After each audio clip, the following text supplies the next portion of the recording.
I want to call something to your attention that we all know intuitively, whether or not you've thought about it explicitly. You go around the world and you find times and places where nations have excelled in one subject or another. There's a birth of that period of where they excel, and then there's a peak, and sometimes it drops off, and sometimes they hang on. And so you can ask the culture of that. What was going on in that nation to support those discoveries? And then what happened when they ended? And so I call that sort of naming rights. If you were there first and you did it best, you name things.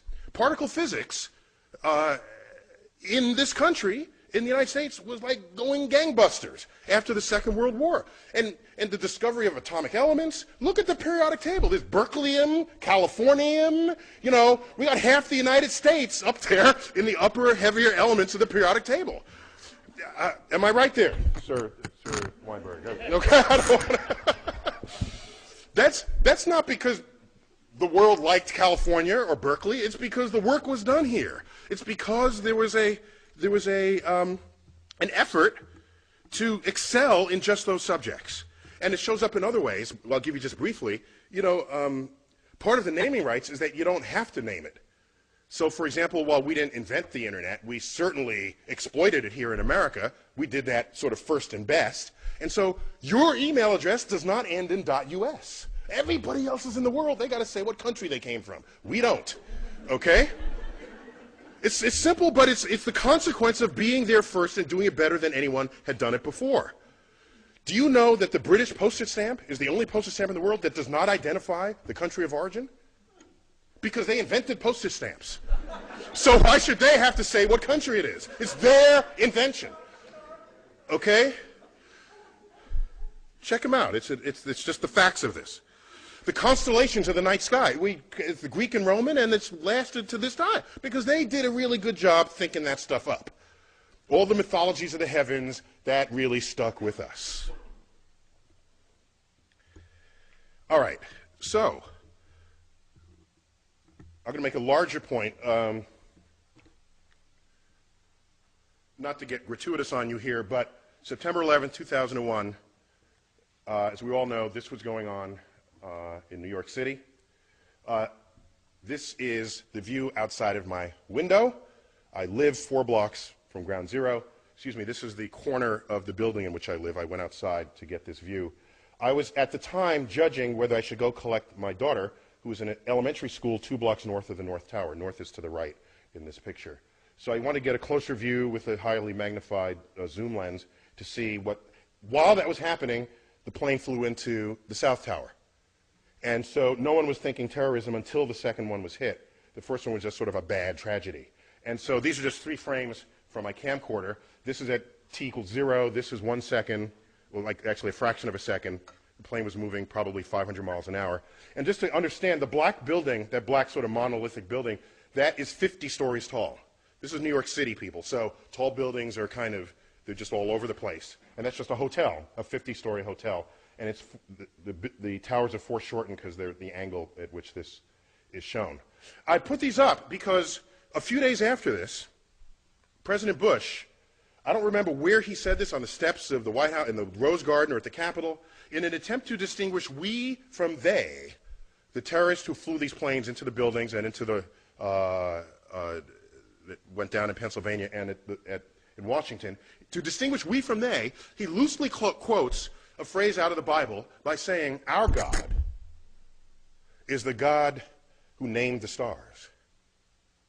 Now, this is before I was on his Rolodex, okay?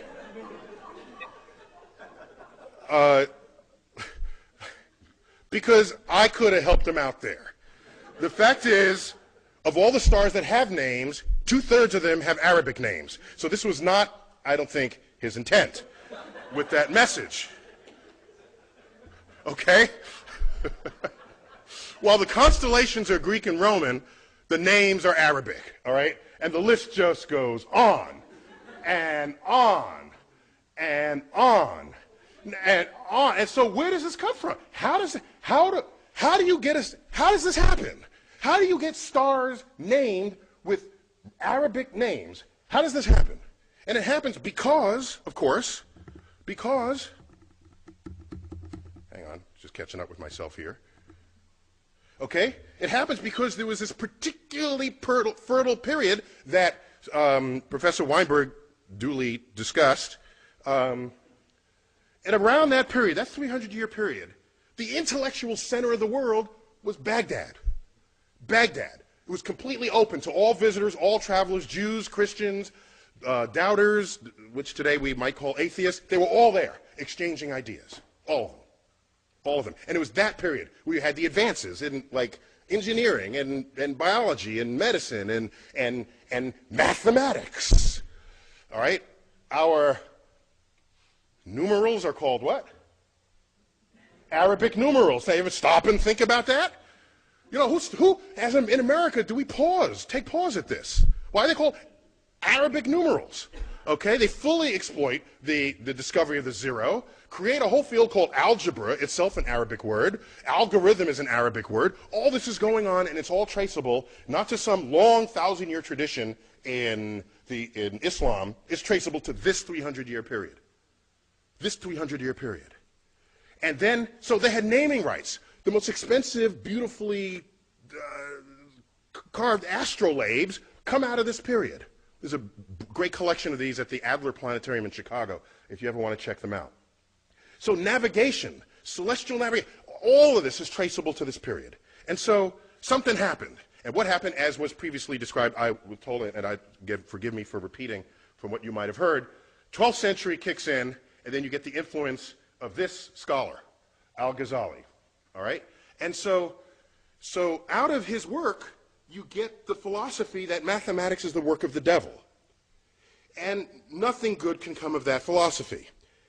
That, combined with other sort of philosophical codifications of what Islam was and would become, the entire intellectual foundation of that enterprise collapsed, and it has not recovered since.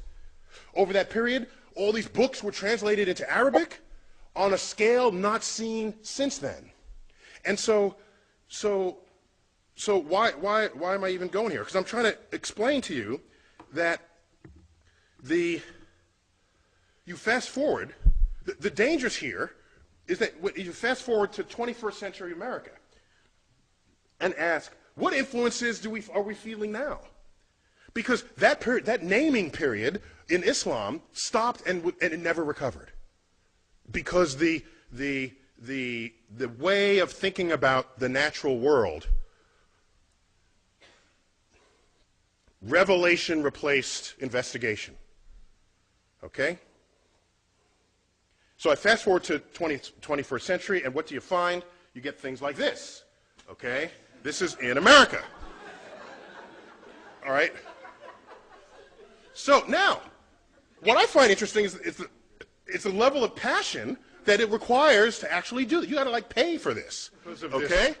A sensitivity to the money aspect of it. But we all know tomorrow's economies will be founded on innovations in science and technology, and of course that gets cut short if we lose our civilization, as what happened in Islam in 1100. And the last thought I'll leave you with, which concerns me greatly, if you do the math, okay?